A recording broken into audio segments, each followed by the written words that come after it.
नमस्कार। मेरा नाम भाऊ तोरसेकर। आप देख रहे हैं प्रतिवाद और प्रतिपक्ष। दोस्तों, आपको मालूम है मैंने हिंदी के लिए अलग से चैनल शुरू किया है और अगले 2 हफ्तों के बाद सिर्फ प्रतिवाद चैनल पर ही मेरे हिंदी वीडियो रहेंगे, प्रतिपक्ष पर नहीं रहेंगे। तो आज के विषय के ओर मैं मुड़ जाता हूं। लोकसभा चुनाव खत्म हो गए, सरकार बन गई, तीसरी बार नरेंद्र मोदी प्रधानमंत्री बने। और बदला अगर कुछ है तो कांग्रेस की सीटें दुगुना हो गई, लेकिन 100 के पार नहीं जा सकी। और पहली बार राहुल गांधी ने नेता प्रतिपक्ष नेता विपक्ष के पद पर बैठने का फैसला किया। और एक बात थी, मैंने मराठी में इसका विवरण पहले से ही करके रखा है कि भले बीजेपी ने अपना बहुमत गंवाया है, 14 और 19 में बीजेपी अच्छी संख्या में जीती थी, 282 और 303 सीटें, यानी कि अकेले एक पार्टी का बहुमत बीजेपी ने हासिल किया था। लेकिन तीसरी बार प्रधानमंत्री होते होते मोदी जी अपनी ही पार्टी का बहुमत गंवा बैठे और तीसरी बार चुनाव हारते हारते राहुल गांधी नेता विपक्ष बन गए। और जब वो विपक्ष के नेता बन गए और कांग्रेस की ताकत और सीटें बढ़ी, तब बीजेपी वाले बहुत नाराज थे, निराश थे। तो मैंने मराठी में एक वीडियो कर दिया, बनाया था कि ऊपरी ऊपरी हम ऊपर के ऊपर हम देखते हैं तो हमें लगता है कि बीजेपी का बड़ा नुकसान हुआ है। तो मैं वैसा मानता नहीं, क्योंकि चुनावों का जो अभ्यास मेरा है उसमें मैं इसे नुकसान नहीं मानता, हाँ इशारा मानता हूं। क्योंकि बीजेपी का वोट परसेंट नहीं घटा है और बीजेपी की सीटें कम हुई है, कांग्रेस की बढ़ी है। तो ये सब जो नकारात्मकता चली थी, निगेटिविटी थी, उसमें पॉजिटिविटी ढूंढना जरूरी है। अगर किसी भी पार्टी को बुरे नतीजों से निकलकर अच्छे भविष्य की ओर चलना है तो उनको पॉजिटिविटी ढूंढनी पड़ती है। नुकसान में, निगेटिव रिजल्ट में भी क्या पॉजिटिव है वो ढूंढना पड़ता है। कहीं हम देखते हैं कहीं अर्थक्वेक हो जाता है, भूकंप हो जाता है, तो बड़े बड़े मकान गिर जाते हैं, इमारतें गिर जाती है, सब मलबा तैयार हो जाता है, कुछ लोग मर भी जाते हैं। लेकिन उसमें से जो बचते हैं वो शुरुआत कहां से करते हैं? वो आत्महत्या नहीं करते, वो जो कुछ बचा है उससे शुरुआत करते हैं और जो कुछ बचा है वो ढूंढना शुरू कर देते हैं। तो उसको मैं पॉजिटिविटी मानता हूं। तो जो कुछ नुकसान लोकसभा नतीजों में बीजेपी का हो गया, उसमें फिर से उभरने की जगह कौन सी है, मुद्दे कौन से, वो ढूंढना जरूरी होता है। और उसी वक्त मैंने बोल दिया था विश्लेषण करते हुए कि मराठी में, अर्थात वो वीडियो मराठी में था, तो मैंने कहा था कि जो नुकसान हुआ है उसमें भी फायदा हमें ढूंढना चाहिए। और वो फायदा ये है कि पिछले 10 साल से राहुल गांधी लगातार जो निगेटिविटी फैला रहे थे, वो निगेटिविटी वो और जोर शोर से फैलाएंगे। और पहली बार वो संवैधानिक पद पर बैठते हुए जो निगेटिविटी फैलाएंगे उसका बीजेपी के लिए पॉजिटिव फायदा हो सकता है। और अब उसके संकेत मिलना शुरू हो गए। आपको मालूम है कि अभी 18वीं लोकसभा में राहुल गांधी नेता विपक्ष बन गए। और नेता विपक्ष ये सिर्फ एक विरोधी नेता नहीं होता, उसकी कोई संवैधानिक जिम्मेदारी होती है और वो जिम्मेदारी निभाना आसान नहीं होता। जिस ढंग से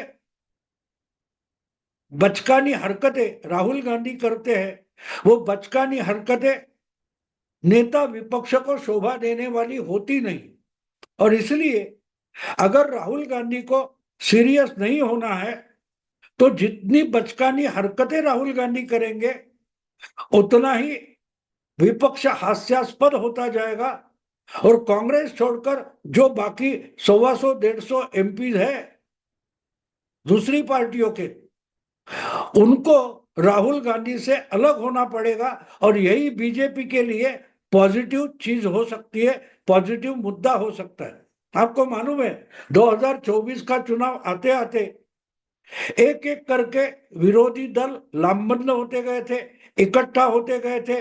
इन्होंने इंडी अलायंस बनाई, लेकिन वो अच्छी ढंग से संगठित नहीं हो पाए, गठबंधन अच्छा नहीं हुआ, फिर सीटों का बंटवारा अच्छी तरह नहीं हो सका।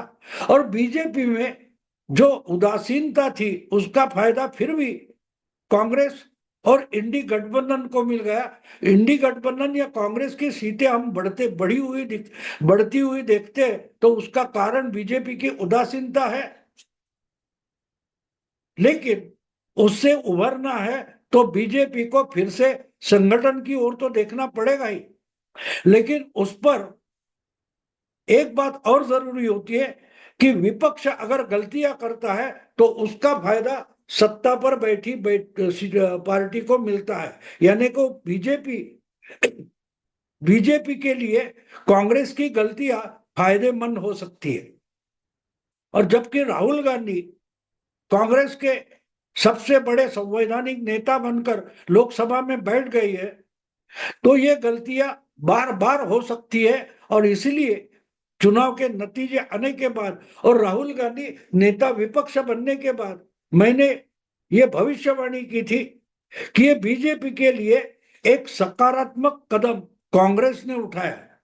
आज तो मैं जो कुछ चल रहा है, बजट आया, बजट के पहले अधिवेशन शुरू हो गया लोकसभा का, तो जो हरकतें राहुल गांधी कर रहे हैं वो अच्छे संकेत है बीजेपी के लिए। क्योंकि जितना मजाकिया बर्ताव और बचकानी हरकतें राहुल गांधी करेंगे, उससे बाकी विपक्षी दल है जो गंभीरता से राजनीति करना चाहते हैं, भविष्य में चुनाव लड़कर जीतना चाहते, अपना प्रभाव बढ़ाना चाहते, उनके लिए राहुल गांधी की बचकानी हरकतें एक बाधा बन जाएगी, रोड़ा बन जाएगा। और इसी कारण से आहिस्ते आहिस्ते जो इकट्ठा हुआ विपक्ष हम देख रहे हैं, जिनकी संख्या 236 इंडी अलायंस नाम से है, उनमें बिखराव शुरू हो सकता है। पहले एक तो बात सामने आ गई है, एक बात सामने आ गई है, नीति आयोग की बैठक थी, उस पर राहुल गांधी ने और कांग्रेस ने बहिष्कार घोषित किया था। बिगर बीजेपी पार्टियों के जो मुख्यमंत्री है वो नीति आयोग पर बहिष्कार करेंगे, ये भूमिका उन्होंने उठाई थी। लेकिन ममता बनर्जी उनसे अलग हो गई और नीति आयोग के बैठक में पहुंच गई। तो ये सबसे अच्छा संकेत है बीजेपी के लिए कि आहिस्ते आहिस्ते आहिस्ते आहिस्ते विपक्ष में बिखराव होने की शुरुआत हो गई। पिछले लोकसभा चुनाव में विपक्ष के पार्टियों को अगर अच्छी सीटें मिली है तो उसका सबसे बड़ा कारण अगर कोई था, तो भले अच्छा गठबंधन ना हो फिर भी विरोधी खेमे में जो दल है उन्होंने इंडी अलायंस बनाकर इकट्ठा लड़ने की कोशिश की। महाराष्ट्र में, यूपी में या बिहार में हो, बहुत सारी राज्यों में विरोधी दल इकट्ठा होकर अच्छा सीट का बंटवारा हो गया, वहां उनको फायदा मिल गया। उत्तर प्रदेश में 80 में से 64 सीटें अखिलेश लड़े, 16 सीटें कांग्रेस को दे दी, उसका फायदा कांग्रेस को भी मिला। जिस कांग्रेस के पास सिर्फ एक सीट थी उनकी 6 सीटें हो गई, जिस अखिलेश के पास, समाजवादी पार्टी के पास सिर्फ 5 सीटें थी उनकी 32 सीटें बढ़ गई। तो एक बात है कि भले अच्छा गठबंधन, तगड़ा गठबंधन ना हो, फिर भी विपक्ष की एकजुट अच्छी हो गई थी। और जब तक विपक्ष की एकजुट अच्छी होती है तब तक सत्ता में बैठे दल के लिए एक चैलेंज होता है। और इसलिए कहा जा रहा था शुरू से, नतीजे आने के बाद बार बार बोला जाता था कि अब मोदी के लिए सरकार चलाना आसान बात नहीं होगी, सरकार बनाना भी आसान बात नहीं होगी। आपको याद होगा कि चुनाव के नतीजे आने के बाद इमीडिएटली कांग्रेस सरकार बनाने की कोशिश में लगी थी, क्योंकि बीजेपी ने अपना बहुमत खोया था। एनडीए को बहुमत मिला था, लेकिन बीजेपी को अकेला का बहुमत नहीं मिला था, सिंगल पार्टी मेजोरिटी नहीं मिली थी, खोई थी। तो शायद एनडीए में बैठे दल जो है वो उद्धव ठाकरे बनकर इंडिया अलायंस के साथ आ जाए तो बिगर बीजेपी की या मोदी के खिलाफ, बीजेपी के खिलाफ सरकार बना सकते हैं, कांग्रेस के नेतृत्व में सरकार बन सकती है, ऐसी आशा थी। नीतीश कुमार और नायडू ये दो पार्टियां ऐसी है कि इनके कारण ही एनडीए के पास एक अच्छा तगड़ा बहुमत है। अगर ये लोग यानी नीतीश और नायडू, ये दो नेताओं के दल अगर बीजेपी से दगाबाजी करेंगे और कांग्रेस को आकर मिलेंगे तो शायद उनकी सरकार बन सकती थी, लेकिन शुरू में ही बाजी पलट गई, क्योंकि बीजेपी ने दौड़ धूप नहीं की और नीतीश और नायडू कांग्रेस के साथ जाने के लिए राजी नहीं हुए। तो कांग्रेस ने सरकार बनाने की आइडिया ही छोड़ दी, क्योंकि जो इंडिया अलायंस में 236 सीटें दिखाई देते हैं उसमें से सभी लोगों का एक अच्छा गठबंधन भी नहीं था, और गठबंधन नहीं था इसलिए वो आज भी सर्वाइव हुआ है। अगर सत्ता का मामला आ जाता तो इमीडिएटली इंडिया अलायंस में विपक्ष में बिखराव शुरू हो जाता, लेकिन वो नहीं हुआ। इसीलिए सब लोगों को लगता था कि मोदी के लिए चुनाव हारे हैं तो मोदी के लिए सरकार बनाना और चलाना मुश्किल होगा। तो सरकार बनाना तो मुश्किल नहीं हुआ, क्योंकि जो बड़े दल थे नीतीश के और नायडू के, वो तो कांग्रेस का अनुभव लेकर आए, फिर से कांग्रेस के साथ जाने की गलती नहीं करना चाहते थे, तो वो रुक गए। और इनको साथ लेकर अपनी ही तरीके से मैं सरकार चलाऊंगा, ये मोदी जी ने सरकार बनाते ही दिखा दिया। क्योंकि पहले ही दिन जब शपथ विधि हुआ उसी दिन मोदी ने पूरा का पूरा मंत्रिमंडल बना दिया, मंत्री परिषद बना दी। बाद में उसका एक्सपेंशन होगा ये बात कही ही नहीं, डायरेक्टली 72 लोगों को मिनिस्टर बनाया, और उसमें से 60 लोग बीजेपी के ही है। मतलब साफ था, अगर मित्र दलों को बीजेपी के साथ सरकार में रहना है तो बीजेपी के इच्छा अनुसार ही सरकार चलेगी और रहना पड़ेगा। लेकिन फिर भी एक बात थी कि सरकार बन गई तो बीजेपी को हम हरा नहीं पाए, इस कारण से विपक्ष के जितने दल थे उनको साथ में रहना पड़ा, और आज भी वो साथ है ये दिखाना चाहते हैं, दिखाने की कोशिश में लगे हुए। और सिर्फ जो चुनाव लड़ते ऐसे ही दल नहीं, कांग्रेस की और विपक्ष की बीजेपी के खिलाफ एक इकोसिस्टम है। जो कलाकार है, जो खुद को पत्रकार मानते हैं, बुद्धिजीवी मानते हैं, अलग अलग क्षेत्र में काम कर रहे लोग, ये कांग्रेस की इकोसिस्टम है, बुद्धिजीवी है। वो भी मोदी के खिलाफ है इसलिए कांग्रेस के साथ है। तो ऐसे लोग कब तक कांग्रेस का और राहुल का बचाव पेश कर सकते हैं, इस पर सवालिया निशान है। क्योंकि आज तक राहुल गांधी कोई संवैधानिक पद पर नहीं थे, अब वो पहुंचे हैं तो एक प्रॉब्लम है, उनको संवैधानिक पद की जो गरिमा होती है वो संभालनी पड़ेगी। चौकीदार चोर है या ऐसे कोई जो टैगलाइन बनाते हैं, घोषणा देते हैं, स्लोगन देते हैं, ऐसा विरोधी नेता पद है जो है वो चल नहीं सकता। जिम्मेदारी से काम करना पड़ेगा।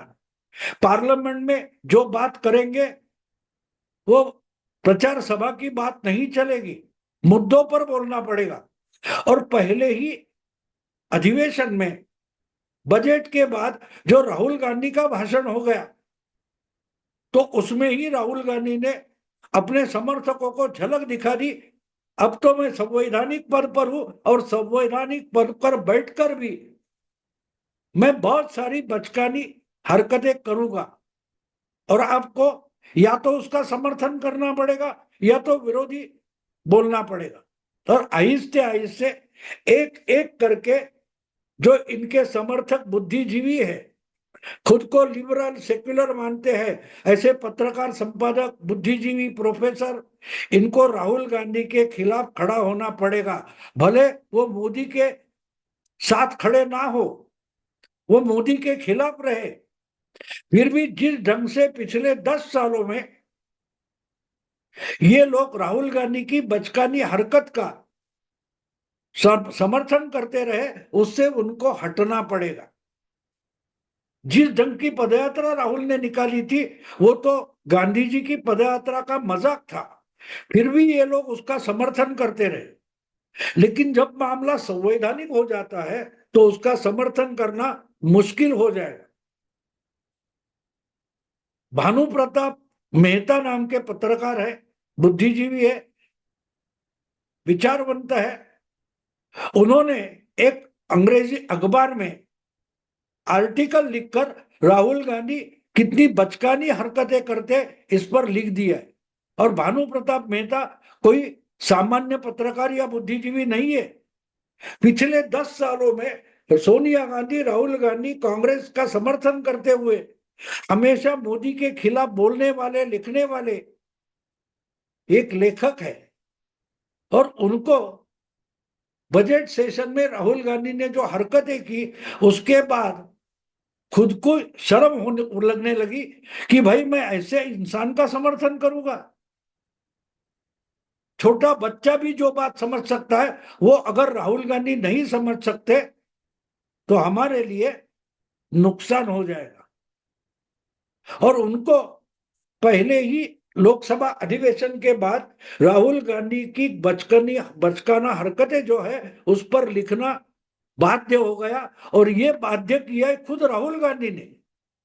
और इसलिए जो मैंने बोला था कि राहुल गांधी संवैधानिक पद पर आ गए, ये बीजेपी के लिए एक पॉजिटिव कदम है जो राहुल गांधी ने उठाया। और इसलिए मैं मानता हूं कि एक तरीके से राहुल गांधी खुद मोदी सरकार पर प्रसन्न हुए, मोदी सरकार को वरदान देने के लिए आगे बढ़ चुके हैं। ये पहला शायद उदाहरण है कि उनके अच्छे, भले और बुद्धिजीवी समर्थक खुद आर्टिकल लिखकर और मुद्दे मुद्दे पर राहुल गांधी कितनी बचकानी हरकतें कर रहे हैं ये बता रहे हैं। ये बीजेपी के लिए एक पॉजिटिव सिग्नल है, बड़ा अच्छा सिग्नल है। और यही तो मेरी भविष्यवाणी थी कि भले बीजेपी ने अपना बहुमत खोया है, लेकिन नतीजे आने के बाद और सरकार बनने के बाद एक पहला पॉजिटिव कुछ हो गया है। तो राहुल गांधी नेता विपक्ष बन गए, ये बीजेपी के लिए अच्छा पॉजिटिव संकेत है। और राहुल गांधी ने वो बात सच करके दिखाई। भानु प्रताप मेहता का ये जो आर्टिकल है, ये मेरे ख्याल से शुरुआत है, क्योंकि आहिस्ते आहिस्ते इनकी जो इकोसिस्टम है, कांग्रेस का बचाव पेश करने वाली, राहुल की जो बचकानी हरकत है उसका समर्थन करने वाली, उनको हटना पड़ेगा। वो मोदी के समर्थन में ना आए, लेकिन राहुल का साथ उनको छोड़ना पड़ेगा। और वही तो विरोधी दलों के एकजुट की, गठबंधन के बिखराव की शुरुआत होगी। और इसलिए मैं मानता हूं कि राहुल गांधी नेता विपक्ष बन गए, ये एक तरीके से मोदी के लिए, मोदी सरकार और बीजेपी के लिए वरदान साबित हो सकता है। दोस्तों अभी यही रुकता हूं। अगर यह वीडियो पसंद है तो लाइक कीजिए, शेयर कीजिए, सब्सक्राइब कीजिए। प्रतिवाद को सब्सक्राइब कीजिए। नमस्कार।